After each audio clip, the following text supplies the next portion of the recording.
ఆరోగ్యాభిలాషులందరికీ నా హృదయపూర్వక నమస్కారములు.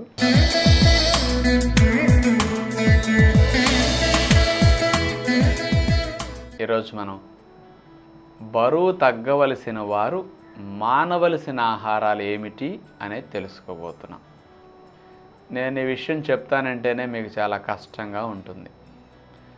ఎందుకంటే సత్యనారాయణ అది అన్నీ మానేయమంటాడు.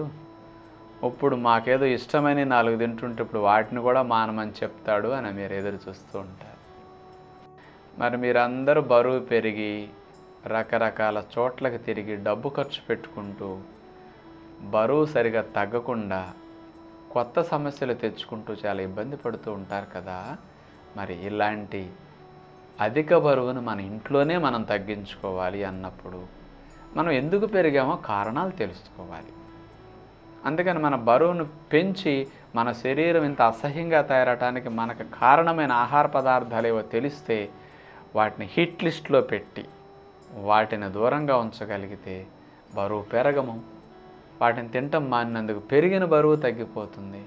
అందుకని మన జీవితం ఇట్లా కావటానికి, ఇంత ఇబ్బందికరంగా మారటానికి కారణమైన ఆహారాల లిస్ట్ ఏదో తెలుసుకోవడానికి మీరు ఇష్టపడకపోతే ఎట్లా? అందుకని తెలుసుకోవటం మన బాధ్యత, వాటిపైన అటెన్షన్ పెట్టడం మన బాధ్యత, వాటిని కంట్రోల్ చేయటం ఇక మనం ఇష్టంగా చేయటానికి అవగాహన కావాలి. కాబట్టి బరువు పెరిగిన వారు తగ్గాలనుకున్నప్పుడు మొట్టమొదటగా మానవలసింది అన్నము. అన్నం మానాలి అనేసరికి మీ గుండెల్లో బండపడ్డట్టు అవుతుంది. మెయిన్ మనందరం ఆంధ్రాలో ఎక్కువ వెయిట్ పెరిగేది అన్నం వల్లే. మీరు బరువు తగ్గటానికి ప్రయత్నం ప్రారంభించే వరకు 2 పూట్ల అన్నం తిన్నారు. ఎవరో ఇక డాక్టర్ గారు మీరు 20-30 కేజీలు పెరిగి తగ్గాలని చెప్పినప్పుడు మీకు ఆలోచన కలిగింది. అప్పుడు మీరు సాయంకాలం అన్నం మానేసి చపాతీ తినటం మొదలెట్టారు. కానీ మధ్యాహ్నం మాత్రం అన్నమే తింటారు. అన్నం ఎందుకు మానాలి అంటే, ఒక గ్లాసుడి బియ్యం అన్నం తింటాం మధ్యాహ్నం పూట. ఎంతలా ఉన్నా మధ్యాహ్నం అన్నమే. ఒక గ్లాసుడి బియ్యం అన్నం ఒక్కొక్కరికి కొలతగా పోస్తే 500 క్యాలరీలు వస్తాయి. అందుకని ఎక్కువ పిండి పదార్థాలు రైస్లో ఉంటాయి. మరి అంతంత మనం తిన్నామనుకోండి, అంత అన్నము తింటే అంత అన్నం తిన్న తర్వాత ఖర్చు పెట్టే పని చేయట్లేదు కదా. అందుకని బరువు పెరగటానికి అన్నమే నెంబర్ 1 రీజన్. అందుకని అన్నాన్ని మానేయండి, వెయిట్ బాగా తగ్గుతారు. అందుకని అన్నం మానేసి మనం పుల్కాలు తినమంటాం. దాని ప్లేస్లో అన్నంగా తింటే 500, పుల్కాలుగా 3 పుల్కాలు తింటే 200. చూడండి, 300 తగ్గించగలిగాం కదా. ఎంత సింపుల్ అండి. ఏదో తల కింద పెట్టి కాళ్ళు లేపమన్నానా, మెడ మీద కాళ్ళు వేసుకోమన్నానా, నీళ్ళ మీద తేలమన్నానా చెప్పండి? అన్నం మానేసి పుల్కాలు తినమన్నా. అందుకని అన్నాన్ని మానండి, సింపుల్గా తగ్గిపోతారు. ఇది మొదటిది. ఎక్కువ భాగం పెరిగేది రైస్ ద్వారా కాబట్టి అందరూ ఆలోచనలో ఉండండి. పిల్లలకు కూడా అన్నాలు ఎక్కువ పెట్టకండి, ఊరికే పెరిగిపోతారు. అందుకని పుల్కాలు ఎక్కువ పెట్టి కూర ఎక్కువ తినమని చప్పగా ఉండి అన్నం పెడితే ఇంత పెట్టండి, ఎక్కువ పెట్టకండి పెరిగే పిల్లలందరికీ కూడా. నెక్స్ట్ రెండోది, బరువు తగ్గాలంటే నూనె నెయ్యి మానాలి. రెండోది, ఎందుకు నూనె నెయ్యి అంటే 100 గ్రామ్స్ నూనెలో 900 క్యాలరీస్, నెయ్యిలో 900 క్యాలరీస్, డాల్డాలో 900 క్యాలరీస్. హయ్యెస్ట్ క్యాలరీస్ ఉన్న ఆహారం నేచర్లో నూనె, నెయ్యి, డాల్డానే. 100 గ్రామ్స్ బియ్యం తీసుకుంటే 350 క్యాలరీలు. 100 గ్రామ్స్ మన పొట్ల, సొర, బీర, దొండకాయ, బెండకాయ, క్యాబేజీ, కాలీఫ్లవర్ కూరగాయలు తీసుకుంటే 25 క్యాలరీలు. ఎక్కడ 25 క్యాలరీలు, ఎక్కడ 350 క్యాలరీలు, ఎక్కడ 900 క్యాలరీలు అండి. 100 గ్రామ్స్ మేక మాంసం తీసుకుంటే 110 క్యాలరీస్. చూడండి ఎంత ఎక్కువ నూనె నేతులు. అందుకని ఆయిల్ ఈ మధ్య వెయిట్లా పోస్తున్నారు. మరి ఎంత ఎక్కువ క్యాలరీస్ ఉందో పోస్తే మీ కూరలో ఎంత ఆయిల్ వెళ్ళిందనుకోండి, మీకు వచ్చేసినాయి 200, 250. 250 ఖర్చు పెట్టాలంటే మీరు 2 గంటల ఆఫీస్ వర్క్ చేస్తే 250. అంటే ఒక కూరలో తినే ఇంత ఆయిల్ వల్ల మీరు ఖర్చు పెట్టేది 2 గంటల కష్టపడితే అవుతున్నది. మరి మిగతావన్నీ మిగిలిపోతాయి.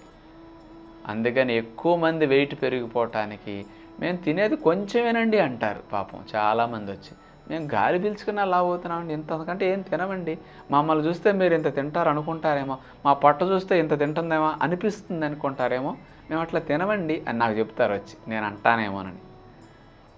లావున్న వాళ్ళు ఇంతంత తినేం పెరగట్ల, అందరూ కొంచెం తిన్నా పెరుగుతారు. ఆయిల్ ఫుడ్ ఇంత తినక్కర్లా, ఇంత తింటే చాలు. కొంచెం తిన్నా ఎక్కువ క్యాలరీస్ ఉంటాయి ఆయిల్ ఫుడ్లో. అందుకని ఆయిల్, నెయ్యి చాలా హై క్యాలరీ ఫుడ్, అందుకని వీటిని మానండి. మూడోది స్వీట్లు, హాట్లు మానాల్సినవి. ఎందుకు స్వీట్స్కి పెరుగుతారు, ఎందుకు హాట్స్కి పెరుగుతారంటే, స్వీట్స్ అంటే బరువు పెరిగాయి 3 కలిగిన ఆహారం అది. అందుకని స్వీట్ని ఏమనొచ్చో తెలుసా, 3-in-1 ఫార్ములా బరువు పెరగటానికి. బరువు పెరిగే 3 ఒక దాంట్లో ఉన్నాయి. ఏమిటా 3 బరువు పెరిగాయి? స్వీట్లో పంచదార వాడతారు, 100 గ్రామ్స్కి 400 క్యాలరీస్ వచ్చే పంచదార అందులో ఉంటుంది. స్వీట్ తయారు చేయాలంటే ఏదో ఒక పిండి కావాలి, ఏ పిండి తీసుకున్నా 350 క్యాలరీలు ఉంటాయి 100 గ్రామ్ పిండికి. నెక్స్ట్ స్వీట్కి నూనె కానీ నెయ్యి కానీ కావాలి, అందుకని ఇది వాడతాం. 100 గ్రామ్స్ తీసుకుంటే 900 క్యాలరీస్, అంటే 3 ఎక్కువ క్యాలరీలు ఉన్నాయి కలిసింది స్వీటు. అందుకని స్వీట్ మొక్క కొంచెం తిన్నా 150-200 క్యాలరీలు వచ్చేస్తాయి. అందుకని స్వీట్స్కి ఊరికే పెరుగుతారు. తర్వాత హాట్ అంటే 2-in-1 ఫార్ములా, 2 ఉన్నాయి బరువు పెరిగాయి. ఒకటి నూనె కానీ నెయ్యి కానీ, మరొకటి పిండి, ఇందులో పంచదార లేదు కదా. అందుకని ఈ 2 కలిపిన ఆహారం హాట్. అందుకని రోజు భోజనం అయ్యాక అంత స్వీటు ఇంత హాటు, ఈవినింగ్ స్నాక్స్ అంటే ఎంత స్వీటు అంత హాటు, ఇక రాత్రి టీవీ చూస్తూ అంత హాటు ఇంత స్వీటు. ఇట్లా ఏదో ఒక రూపంలో స్వీట్ని హాట్ని రోజు ఆడిస్తున్నామంటే 200-300 క్యాలరీలు 400 క్యాలరీలు అయిపోతాయి. మరి 400 క్యాలరీలని మీరు ఖర్చు పెట్టాలంటే 1.5 సేపు నడవాలి. మరి మనం అంత నడుస్తామా? అంత ఖర్చు పెడితే మీరు తినండి, బరువు తగ్గుతారు, సన్నగా ఉంటారు. మనం పెరుగుతున్నామంటే మనం తినేది ఎక్కువ, ఖర్చు పెట్టేది తక్కువ అని మీ శరీరం చెప్తున్నది, నేను చెప్పటం కాదు కదా. అందుకని మీరు బరువు తగ్గాలంటే హై క్యాలరీ లో న్యూట్రిషన్ ఉన్న ఫుడ్స్ మానేయాలి, లేకపోతే జీరో న్యూట్రిషన్ ఫుడ్స్ మానేయాలి. స్వీట్స్, హాట్స్ అంటే జీరో న్యూట్రిషన్ ఉన్న ఫుడ్ అది. ఆయిల్ అంటే జీరో న్యూట్రిషన్ ఉన్న హై క్యాలరీ ఫుడ్ మానాలి. వైట్ రైస్ అంటే న్యూట్రిషన్ లేకుండా హై క్యాలరీలు ఉన్న ఫుడ్ అది, అందుకు మానాలి. ఇక 3 విషయాలు మానాలని చెప్పాను. 4వ విషయం మీరు మానాల్సింది junk food, bakery food, fast food. పాపం ఈ మాట వినేసరికి చాలామందికి ఎంత బాధేస్తుందో. మాకిష్టమైందంతా మానేయమంటున్నారు ఈయన. మరి మీరు ఇవి తినే కదా లావు అయింది. మీరు లావు అయితే మొయ్యాల్సింది ఏం కాదు కదా, మీరే మోసుకోవాలి, మీరే ఇబ్బంది పడాలి. మరి మీకు ఆ ఇబ్బంది వచ్చిన రోజున ఆలోచిస్తున్నారు. అప్పుడైనా సరైన అవగాహన లేకపోతే మీరు తగ్గకి ఇబ్బంది పడుతున్నారని నేను ముందే మానమంటున్నాను. అందుకని ఫాస్ట్ ఫుడ్స్ అంటే ఫాస్ట్గా తయారు చేసుకోవచ్చు, ఫాస్ట్గా తినచ్చు, ఫాస్ట్గా పెరగచ్చు. జంక్ ఫుడ్ అంటే హై క్యాలరీస్. ఒక మీడియం సైజ్ పిజ్జా తీసుకుంటే అందులో సుమారుగా 1200 క్యాలరీస్ ఉంటాయి. ఒక మీడియం సైజ్ పిజ్జాలో 1200 అంటే 1200 క్యాలరీలు రావాలంటే 2.5 గ్లాసులు బియ్యం అన్నం తినాలి. మీ పిల్లోడికి పెట్టండి, 2 రోజులు తింటాడు 2.5 గ్లాసులు బియ్యం తినమంటే. అదే ఒక పిజ్జా తినేమంటే 10 నిమిషాలు ఊదవతల పడేస్తాడు. ఎంటీ క్యాలరీస్, ఊరికే పెరిగిపోతారు పిల్లలు వీటి వల్ల. జంక్ ఫుడ్, బేకరీ ఫుడ్ అంటే కేకులు, పఫ్ఫులు, బన్లు, జాములు ఇట్లాంటివన్నీ మీకు తెలుసు. బేకరీ ఫుడ్స్లో పంచదార విపరీతంగా వాడతారు, మైదా, క్రీము, పాలు, వీటన్నీ హై క్యాలరీ ఫుడ్సే. అందుకని న్యూట్రిషన్ తక్కువ, క్యాలరీస్ ఎక్కువ. అందుకని ఇలాంటి ఫుడ్కి వెయిట్ బాగా పెరిగిపోతారు. ఇక వీటితో పాటు కూల్ డ్రింకులు, ఐస్ క్రీములు, చాక్లెట్లు, బిస్కెట్లు, ఇవన్నీ చాలా చాలా క్యాలరీస్ ఎక్కువ, కానీ న్యూట్రిషన్ ఉండదు. ఇవన్నీ పంచదార విపరీతంగా వాడేస్తారు. 100 గ్రామ్స్ పంచదార అంటే 400 క్యాలరీస్, గుర్తుపెట్టుకోండి. అంత ఎక్కువ చక్కెరలో క్యాలరీస్ ఎక్కువ కాబట్టి. అందుకని ఈ ఫుడ్స్ అన్నిట్లో మనం రోజు ఎంటీ క్యాలరీస్ ఉండే ఆహారాలను పంపించేస్తున్నాం. అంటే ఇవన్నీ బాగా లావై డాక్టర్ నువ్వు తగ్గితే కానీ నువ్వు సమస్య నుంచి బయటపడవు, తగ్గితే కానీ నీకు ఆపరేషన్ చేయను, తగ్గితే కానీ నువ్వు పిల్లలు పుట్టరు అని చెప్పినప్పుడు మనం ఆలోచిస్తున్నాం. కానీ అప్పుడు దాకా ఇవన్నీ తిని కదండి పెరిగింది. ముందు నుంచి ఇట్లాంటి విషయాల్లో జాగ్రత్తగా ఉంటే సన్నగా ఉన్నవారు భవిష్యత్తులో పెరగరు కదా. పెరిగిన వారైనా పైసా ఖర్చు పెట్టకుండా ఇంట్లో ఉండి నేను చెప్పినవి మానేస్తే అంత సింపుల్గా తగ్గుతారండి. అందుకని బరువు తగ్గవలసిన వారు మానవలసిన ఆహారాల లిస్టులో ఇలాంటివి పెట్టుకోండి. ఈ 4 రకాల ఫుడ్స్ హై క్యాలరీ ఫుడ్స్ అన్నమాట. బరువు పెరగటానికి, బలాన్ని హరించి వేయటానికి, మీకు బలాన్ని ఇవ్వవు.